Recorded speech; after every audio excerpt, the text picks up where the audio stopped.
नमस्कार, हमें राजेश कुमार और वह देख रहा बानी हमार टीवी के खास कार्यक्रम हमार बातचीत। और हमार बातचीत में आज हमारा साथ खास मेहमान बाड़े और जाने माने हस्ती राजनीतिक जगत या फिर आज की तारीख में परिचय के मोहताज ना अमर सिंह जी, राष्ट्रीय लोक मंच के अध्यक्ष है। अमर सिंह जी, हमार बातचीत में बहुत बहुत स्वागत है। कल चुनाव खत्म हो गए पहला चरण के, का स्थिति देख रहा बानी? देखिए, एक बार बहुत नौका वोटर यूथ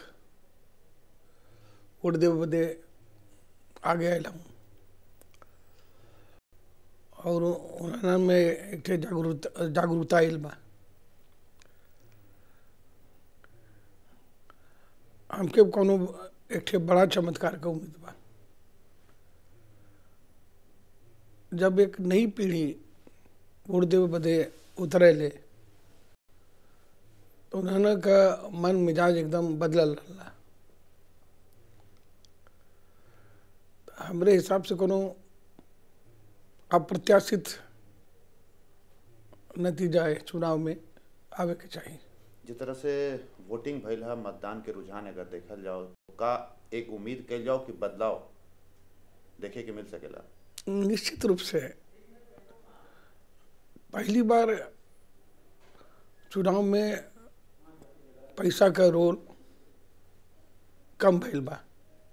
हम अपन ही बात करेंगे, मान ली हमरे लगे पैसा बा, लेकिन हमके ये बदे कोनो तकलीफ नहीं बा कि हमरो चेकिंग हो गई। जैसे हवाई जहाज का आतंकवादी लोग जौन कांड कैले हुवन, ओकरे बाद तलाशी देवे में एयरपोर्ट पर बढ़र से बढ़र वीआईपी के कोनो तकलीफ ना होगी चाहिए।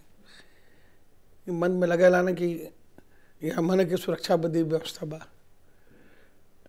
तो लोकशाही के जौन एक त्यौहार हो, लोकशाही के जौन एक पद्धति हो, तो हमार चाल चेहरा चरित्र कैसा ना हो और हमार विचार का बा। तो विचार का तर्क का लड़ाई बा लोकशाही। बंदूक, गोली, पैसा, शराब का पाउच, नोट का गड्डी, ये कुल जो एक ठे श्रृंखला रहल लोकशाही के बाजारू सामान बनाए के खरीदे बेचे का, और बहुत ढेर फायदा तमाम प्रक्रिया का गुर्बत, गरीबी और शिक्षा का कमी बड़ा बड़ा राजनीतिक नेता और उन्होंने का पार्टी ऐसे लाभान्वित भइल बा पहले। लेकिन यूथ का वोटिंग पैटर्न और समाज का जौन एक गाँवन का समाज का जौन एक समरण मतदाता वोट के प्रति उदासीन रहा। सबसे पहले वोट देवे बदे मायावती जी का वोटर वो लामबंद होके जात रहा। एक बार एक ठे बदलाव हम देख लें कि सवर्ण मतदाता बहुत जोर से मतदान केंद्र में मतदान के अपन कर्तव्य समझ के गईला। एक सवाल और, लोक मंच भी चुनाव में उतरल बा। लोक मंच के का स्थिति बा? का वाकई में लोक मंच एक कोई चमत्कार करी? हम एक बात हम बतावल चाहते हैं कि लोकमंच के एक से फायदा बा और एक से बहुत ढेर नुकसान बा। लोकमंच के नेतृत्व के रूप में हमार चेहरा अच्छा बुरा जौन हाउस बच्चा बच्चा हमके जानलन। ये एक लोकमंच बदे एक से फायदा बा। नुकसान ये हो कि एक एकदम नौका दल होके के नाते स्थापित मठाधीशन के न तो हमन चुनली न हमन टिकट देवे में उनके प्राथमिकता देली, और जो एक छवि रहल और हमार विरोधी एक छवि हमरे बदे बनौले के चेष्टा कैलन कि अमर सिंह का मतलब धरती से कोनो जुड़ाव नहीं। तो 2010 के दिसंबर में इलाहाबाद से गोरखपुर, 2011 के जनवरी में बलिया से चंदौली, 2011 के फरवरी में महाराजगंज से बस्ती 1080 किलोमीटर है बीमारी में हम चलने का काम कैली। ओकरे बाद लगातार बहुत लोग तो 2 महीना पहले से चुनाव का काम करत हो। तो हम चुनाव का काम तो ना कहीं, लेकिन पूर्वांचल बदे पूर्वांचल स्वाभिमान पद यात्रा के बाद पूर्वांचल स्वाभिमान सम्मेलन हमारे एको दिन बदे थमल नहीं, चलते रहनी।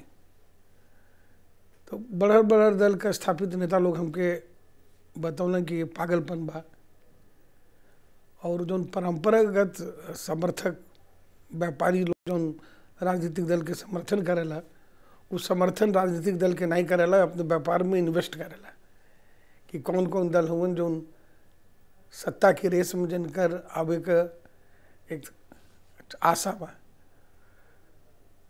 तो हम यो कहना चाहते हैं कि अगर हमारा आपन सामर्थ्य ना होत तो पूर्वांचल का मूवमेंट हम ना चला पहुँची।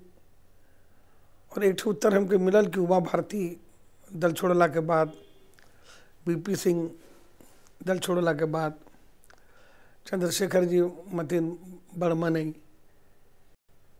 ऐसा कौन सा कारण रहल कि एक राज्यव्यापी दल चलावे में उनके असुविधा भइल। तो लेकिन भगवान का आशीर्वाद हम कहब 1 साल का अंदर, और 1 साल में भी आप समझी 3 महीना मनमोहन सिंह का सरकार बचावे बदे हम जेले में रही। तो 9 महीना के अंदर बच्चा तो पैदा होला, लेकिन 9 महीना के अंदर दल वो पैदा हो जाई, 403 उम्मीदवारों मिल जाई हैं। और 403 उम्मीदवार के एक नौका पार्टी के एक के सिंबल मिली। आ सिंबल ऐसा मिली जो घरे घरे में बा, जो उन सिंबल के प्रचारित करे बदे कोनो ढेर मेहनत ना करे के हुई, बाल्टी सिंबल मिल जाई। ये अपने आप में भगवती का, ईश्वर का चमत्कार छोड़ के हम और कुछ नहीं कर। अमर सिंह जी, रुआ से चर्चा जारी रही हमारी बातचीत में, लेकिन अभी वक्त है एक छोट ब्रेक के।